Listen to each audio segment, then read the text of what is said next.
As a next level leader, I believe you can become better than you ever thought you could be.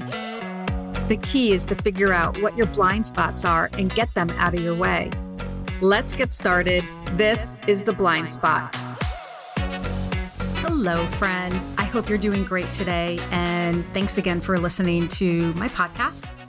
I'm doing well, and it's the fall season right now and 10 months into the year 2021. And I have to say, totally grateful for all the opportunities that have come my way. I've launched my own business with a lot of success, and I look back on the relationships that I created in my corporate career and how some of those have led to partnerships with these people who work now in different organizations. It's been a lot of fun, and I thought that I would share one of the things that I get to do when I'm hired to do executive coaching, which is typically a one-on-one engagement lasting anywhere from 6 months to 18 months to 2 years. I haven't been on my own for 2 years yet, but I have people that have hired me and have been working with me for close to a year now, which is great. I like to help people when there's focus that needs to be established so that they can learn about themselves while also impacting the business. And that value that I create is really important to me. So long story short, I thought I'd share a little bit about what I do in the beginning when I work with someone. And maybe this would help you, especially if you're going into the new year and you're looking to create some goals for yourself. So I like to call this my leader's dashboard. I'm going to give credit to a program that I'm in right now, which is through the Center for Executive Coaching. I'm allowed to use this. It's a great process, and it really helps the individual that I'm coaching learn a little bit about what's most important for them. And from that, we create coaching strategies that address opportunities to move that person from where they are right now to where they want to be. So 3 of the most important pieces that lead to this leader's dashboard fall under what I call business integrity. And when you have business integrity, your business is doing what it is intended to do. And it happens because you have great vision, you have a strategy, and you have alignment.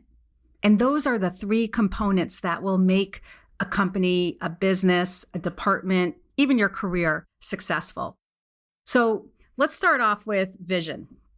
And when you think about vision, of course, it's a time frame. It could be 3 years, 5 years, 10 years, whatever the time frame is. But there are some great questions that you should ask yourself.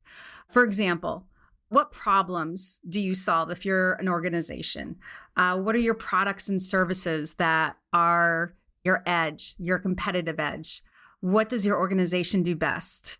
What are the processes that you oversee? What's the technology that you have in place?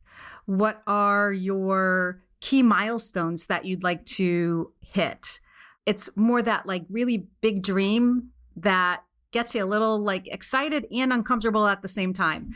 And together we work through some of these questions, dig in even more, and come up with truly what the vision is for either your career or the department that you lead or the company that you run.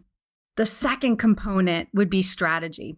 And for that, that's where you look at what are the key projects, initiatives, goals, key performance indicators, how you have your team set up. All that strategy is where we dig into the nuts and bolts of what will help your either department, your career, or the company that you run. And that leads to the third section, which is called alignment. And alignment is really where the coaching happens. Alignment is where you, as the leader of your department or your company, has the team in place where there's communication, there's clarity, there's direction. And it's not just your department, it's all the departments across that have to work well with each other.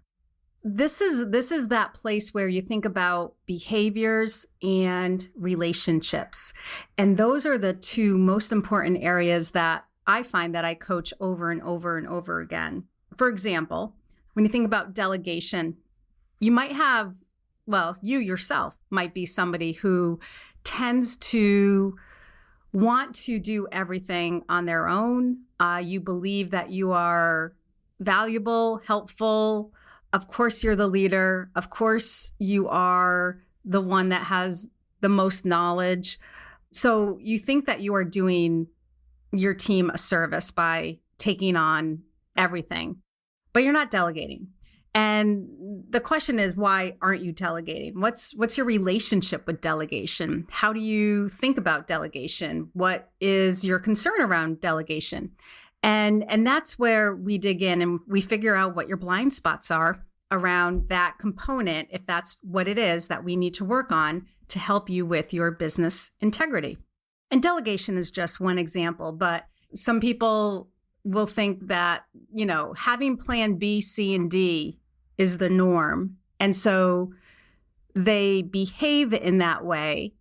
And when they lead people, they may come across in a way as the shoe is going to drop. We have to over prepare. There's panic. There is a lack of optimism. There is the never good enough or even time to celebrate.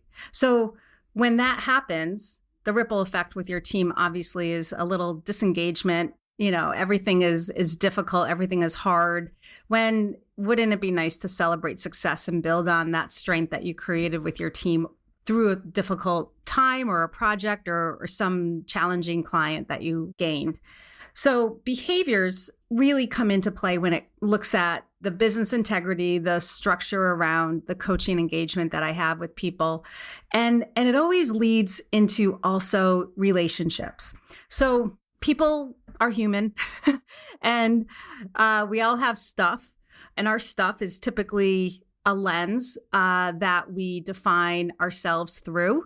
And what you as the individual define yourself as is different than how your teammate or your boss or your employee defines themselves through.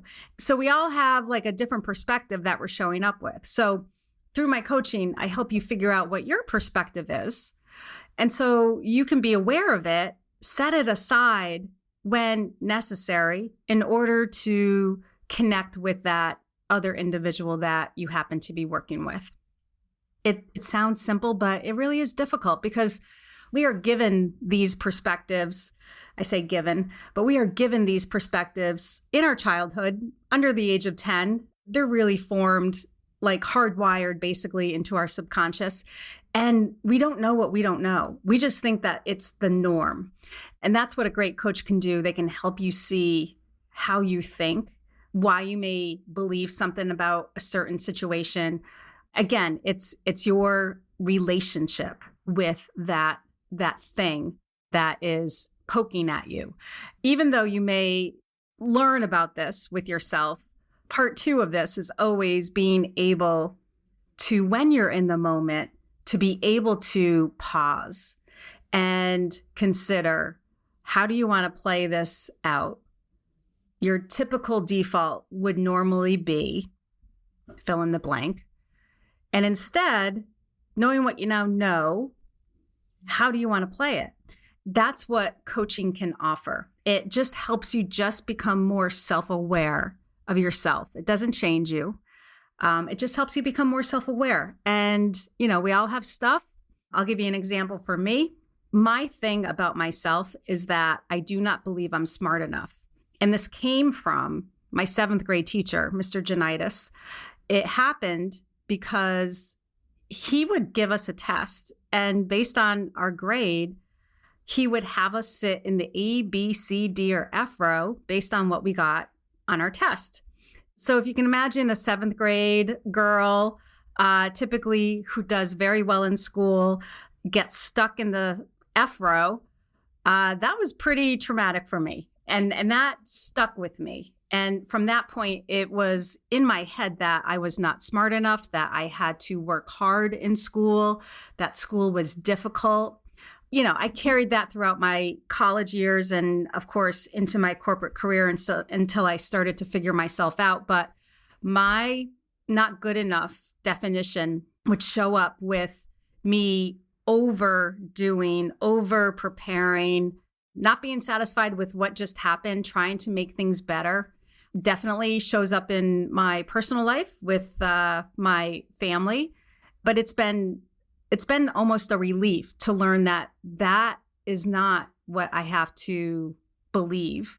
When I do find myself in that moment, that I know that I can just take a moment, take a breath, pause, and just realize that behavior that I'm bringing to the interaction with somebody is really not helpful. So for me, self-coaching myself, obviously that's what I did. That was really helpful. But we all have stuff. And that's what I call a blind spot. And they become less rigid the more you become aware of them. But they're always going to stay with you. Those things will always be there. They will always pop up, especially I find when I'm tired or I'm stressed, I will really push through things. I will overdo it. I will bring out my husband likes to call me not just type A, but type A+++. I will bring that version of Deb to the moment, which really isn't helpful. So long story short, when it comes to working with me, if there is a coaching engagement, I do help you figure out what your blind spots are. We get them clearer. We get them out of your way so that you can then choose how you want to play out a situation. And all of that leads to alignment. When things are harmonious, when you're working better with people, you can get so much more done. Productivity just shoots through the roof. Everyone's engaged. Everyone feels good about what they're working towards. Everyone's more collaborative. And then that, when you have that clear vision and you have that clear strategy, that's when the magic happens. It can happen at any company, really. It can. So I hope this was helpful. It was a little insightful about myself. I do like to share about who I am so you do get to know me. And if we've never met, I would love to connect. And if you get a chance, please reach out. I have my email address in the show notes, but you could also just reply, and I look forward to connecting. So go be great and have a wonderful rest of your day. What did you learn about yourself? What in this conversation got you thinking, maybe there's something to that? That's your blind spot. Continue this conversation with me. Send an email to hello@deborahseymour.com. Now, go be a great leader.